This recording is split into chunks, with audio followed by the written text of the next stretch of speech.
Hello guys, good morning. May gusto lang ko sa inyo guys pakita.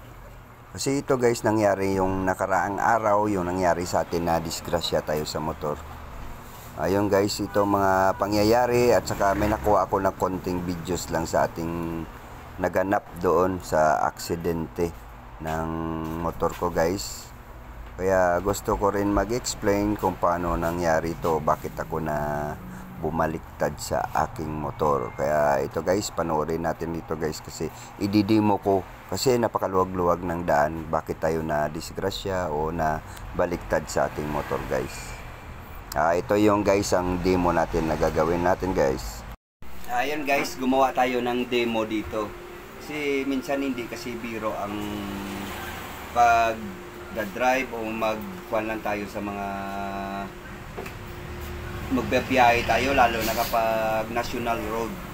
Kasi ito guys ang demo natin Kasi doon na yan sa Siwan ang nangyayari sa akin. Nakang araw yun ano araw yun Merkules? Oh, Merkules. Ito kasi guys, ito, bali dalawa kami magmotor na yan guys. Tapos ito, yan, ganun ang nangyayari. Kasi dito yan guys, bali ginagawa ngayon yung sunset ba yun na sunset na bali daanan ng panibagong road yan, crossing na yan. Kaya marami dito mga truck na malalaki. Yun, magkasunod yun guys pagkataon na dumaan kami noon, nakasalubong namin tong dalawang malalaking truck na yan. Yan na yan. Bali, ang explain ko pala una guys, makikita ba? Ito, 4 lane to. Ayan, 4 lane. Ito, kabilang lane to. Dalawa nito. 1, 2, 3, 4. Bali, ito sa kabilang lane, sa right side mo. Kapag papunta ka, ito right side. Dito kung papunta ka doon sa north-south. Bali, 4 lane na siya. Tapos, ang nangyari dito guys, sa 4 lane na yon dito, dapat dalawa yan nakakupa ang lane na yan. Tapos dito naman sa kabila, yun ang tinatawag nila na dalawang lane din yan. Yan nangyari guys, ito kami. Ito may mga truck na dito kasi nagbubuo sila ng mga buhangin dyan. Kasi nagtatambak sila dyan sa bagong gagawin. Kaya ito guys ang nangyari magkasunod kami nito dalawa. Ako na to guys yun. Bali ito, ako na yan, nasa second lane ako. Tapos siya sumusunod sa akin. Yun. Ang jeep na yan, naunahan sa amin ng konti. Jeep to guys na delivery ata to ng, basta parang pick up na may delivery na may karga sa likod. Ang ito yan. Sa first lane siya. Kumbaga sa right side namin, first lane, nauna siya sa amin. Tapos ang nangyari naman, ako to, sa second lane ako. Tapos may sumunod sa akin na isang motor. Bali, gawa dito guys, parang banking to nakakorba yung daan, gaganyan, banking. Nauna akong ganito. Ganyan ako, nakauna. Tapos sumunod siya sa akin, nag-abol siya, nag-banking siya. Pero ang banking niya guys, parang lumalabas doon sa third lane. Yan. Nauna na siya sa akin. Yun lang, may makasalubong siya na malaking truck, umiwas siya. Hindi siya nagsteady sa second lane. Natakot siguro kasi ang mga truck malalaki. Halos sakop rin niya yung third lane. Yung kalahati ng third lane, diri siya nasa third lane na halos nasakop na rin nila yung kalahati ng dinadaanan namin. Kasi hindi, bagong labas sila gaganyan. Dalawa. Tapos nung pagdating dito, nakalampas na siya sa akin, pumunta siya sa first lane. Sumunod na siya sa jeep. Ako dito, bago pa lang ako nakaliko kasi medyo mabilis yung motor niya. Bago pa lang ako nakaliko sa medyo kurbada na daan. Tapos naman, nakita niya kasi ito yung guys ang jeep na nagsisignal siya nga mag left side. Bali pupunta siya dito. Ma-left side siya kasi ang itong truck na to napadaan na to, nakaalis na to, yung dalawa delivery na, maluwag na, nakaluwag na to, na wala na tong dalawang truck, kami na lang tatlo na iwan. siya, mabilis na yon. Ang isa nito, mabilis na tong dumaan sa akin, nag-overtake kasi nasumalang truck. Tapos napabuntot sa dito sa one lane. Yun lang sinusundan niya, nag-signal light na mapa-right, mapa-left side. Yun. Bali dito siya papunta. Kasi dito siya sa area papunta eh. Eh ako naman, pero hindi pa naman siya umaakba na naka-intor guys. Naka-signal pa lang siya. Di siyempre natural driver kapag mag-signal, titingin muna siya kung may papasok. Pero yung isa na to guys, nakahinto na to siya kaya nakabuntot na ng hina-hina. Ako naman, mabilis na ako guys kasi siyempre diretso na. Pag nag-aarang ka pa lang ako. Tapos bigla siya guys lumipat to. Lumipat siya sa area ko. Yun, gumanyan siya. Kaya ako ganyan na ako. Mabilis na tong takbo ko kasi alam ko libre na ako dito. Dito siya galing eh. Libre na ako eh. Hindi ko naman akalain to guys na siya lilipat. Lumipat siya ng ganyan. Hindi ko naman lubos maisip na paglipat niya dito, nag full stop siya. Pinagbigyan niya yung jeep na maliko dito. Eh dito naman, pwede na sana siya dito hinto. Kung lumiko ang jeep, dito siya lulusot. At saka susunod na rin ako. Yun sana mangyayari sa isip ko. Pero hindi ko akalain guys, ganyan. Pag ginto ng jeep na pag signal pa lang siya, lumipat na siya dito. Paglipat niya, sabay hinto. Eh ako ang bilis. Dito na siya nakagilid lang siya. Ang jeep medyo mahaba, lampas ng ganyan. Kaya ako lang pag ganyan ako. Mabundol ko na siya to eh. Bundol ko na to dapat. Pero nag-apply ko ng preno at saka nagliko ako dito. Nasubrahan ko ng liko. Kaya ratel ako, kinabig ko ulit. Kasi mabubunggo ako dito kapag hindi ko kabigin. Kaya dito na ako nag-outbalance at saka dito na ako bumagsak. Yan. Yun ang nangyari guys. Kaya bumagsak ako dito kasi nakadalawang liko ako na mabilis yung takbo ko. Parang naganyan ako. Nag-letter C pa ako. Nag-S ako. Yan. Kung dito sana, kung pagliko niya sana, kung dumiretso lang siya, ma-apply ko ng preno. Tuloy-tuloy sana kami. Yun lang. Nag-full stop to. Ito nag-full stop to. Motor na to. Ito nag-full stop. Kaya yun ang nangyari. Pag full stop niya nito, muntik ko lang masuwag. Kaya nakapakabig ako ng ganyan. Kasi maliit lang to guys. Ang space nila dalawa eh. Tamang-tama lang talaga motor ko dito. Makalusot sa area na to. Kasi pagkabig ko, hindi kaagad. Kung kinabig ko dito, babunggo ko to. Kaya ang ginawa ko, kumabig ako ulit. Para makalusot ako dito. Kaya yun, nag-rattle na yun, na parang nagaganyan-ganyan na ako guys. Kaya dito ako sa kanila, wala naman delikado guys na may makasunod na bumagsak ako kasi nakaharang sila to dalawa. Ito yan. Nakasignal pa lang yung jeep. Oo, nakasignal pa lang jeep kasi kaya stop pa lang to. Nakasignal ka lang, palusot ka. Oo, palusot ako, kasignal pa lang jeep. Pero hindi pa siya nakahinto. Tuloy-tuloy pa, gaganyan pa lang sila dalawa. Ako ya, diretso na ako ya. Pero naglusot Pero ang itong isa, ang motor. lumusot na to ang isang motor dito. Inagaw niya na ang linya ko. Pero okay sana kung ginagaw niya, kaya ko pa yun. Kung dumiretso siya. Pero ang ginawa niya, pag lipat niya dito, nag-full stop siya. Kasi pinagbigyan niya yung jeep. Ang jeep hindi pa naman liliko yan eh. Kasi kararating lang ng jeep na medyo mag-stop pa lang. Siyempre ang jeep titingin niya kung may sumusunod kasi mula siya sa line 1. Sa line 1 siya nagalin. Oh, yan. Yan layo, dapat mag-signal siya kasi mabibilis dito kasi sa line to mabibilis dito yan. Ito ang ginawa ng motor, ito may kasalanan yung motor na to. Sa akin lang tingin ako, sa inyo tingin kasi biglang nag-cut siya yung ganito eh. Mabilis ako, nag-cut siya bigla. Kaya ganun nangyari. Yun. Pero buti na lang guys, may nakasunod na mobile. Hindi, motor. May motor din yon pero pulis siguro ang may-ari. Pulis siguro yun. Kasi nung nakita niya, tumabi siya kaagad. Tsaka inarangan yung dalawa na to. Yun. Kasi ito gusto umalis sana, pero inarangan niya para na pa-imbestiga o kung ano kung mangyari.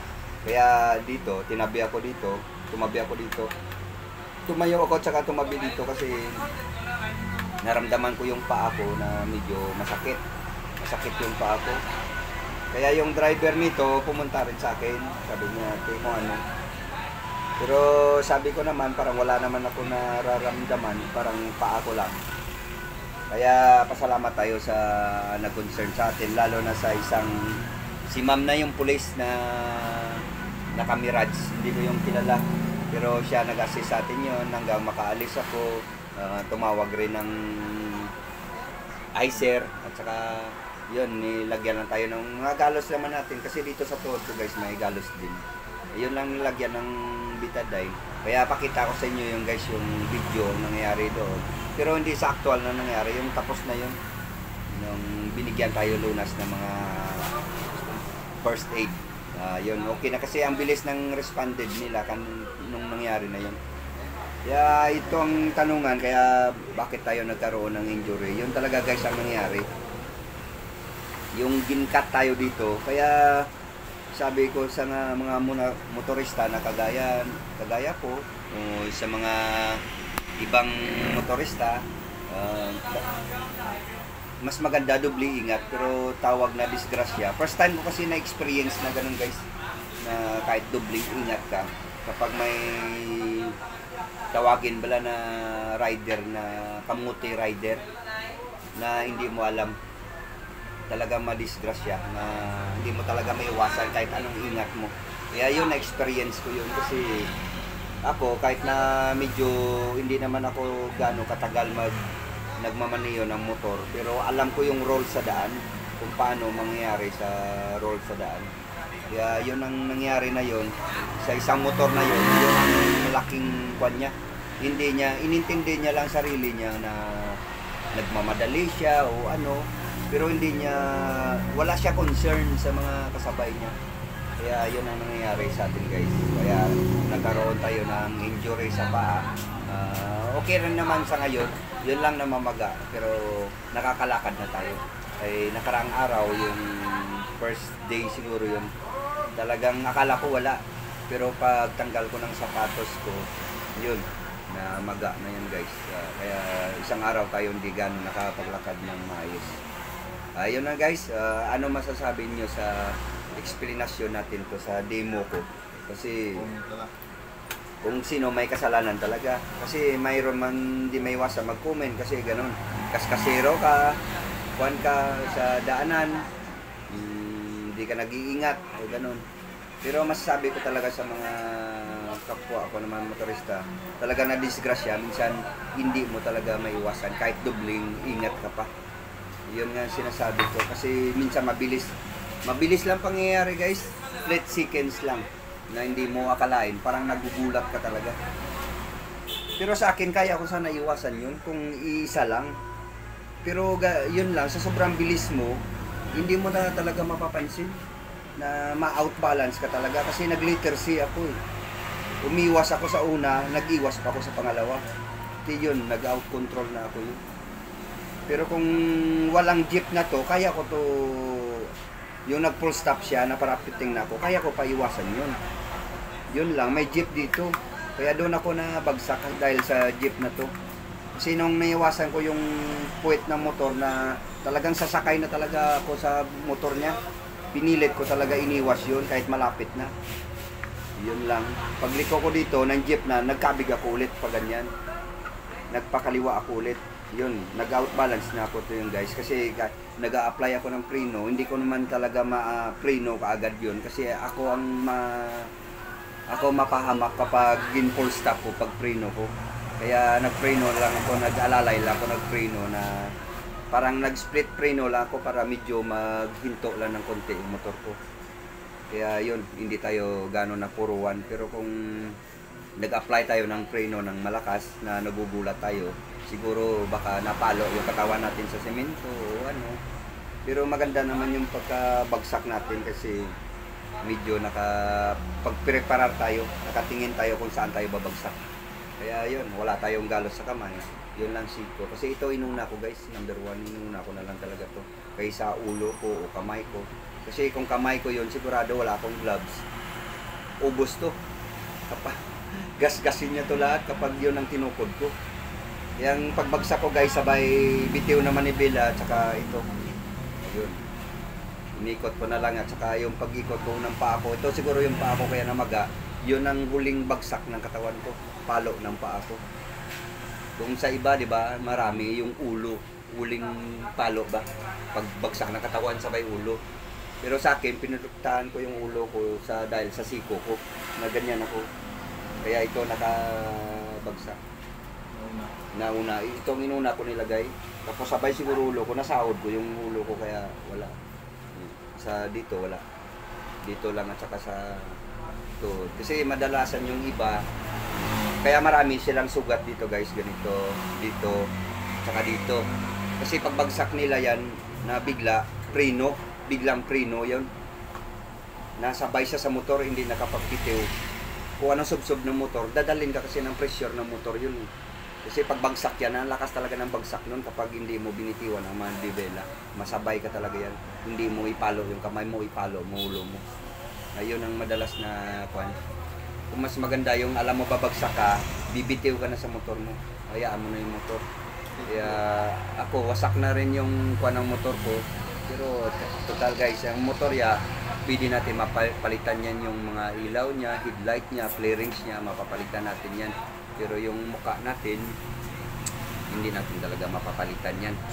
Titiis-tiisin natin talaga yan. Ayan guys, comment na lang kayo down below kung anong reaction nyo sa nangyari sa palagay natin aksidente. Kasi hindi naman natin hiningi na ma-aksidente tayo. Pero yung pagkakataon siguro yun ang nangyari. Pero pasalamat tayo guys. Thank you Lord na minor lang natin naranasan. Kaya ako, parang nakapubya na rin ako. Pero parang nakapubya na kahit kasi mag-drive talaga ako kapag alam ko highway, mabilis talaga ako mag-drive kapag alam ko diretso. Gaya sa nangyari rin sa akin, yung mabilis rin ako mag-drive nun kasi alam ko ang daan ko diretso. Yun lang, hindi ko akalain yung ang sinusundan ko na lilipat sa area ko. Yun ang nangyari. Kaya guys, yun lang masabi ko. Susunod, ingat-ingat na lang tayo. Doble ingat tayo sa pangyayari kasi lahat tayo, hindi naman tayo pare-pareho yung isip sa daan. Mayroon yung iba na iniisip, sarili lang, hindi nila alam yung maka-disgrasya sila o ano. Ayun lang guys, yung pag-cut-cut kasi yan ang iwasan yun. Bago tayo mag-cut sa isang area, may side mirror tayo na pwede natin tingnan. Yun ang number 1 dyan. Tingnan natin kung may nakasunod, tingnan natin kung saan tayo nakapwesto, tama bang pwesto natin, tama bang area natin, tama bang pinanggalingan natin. Yun guys, yun na lang, God bless all.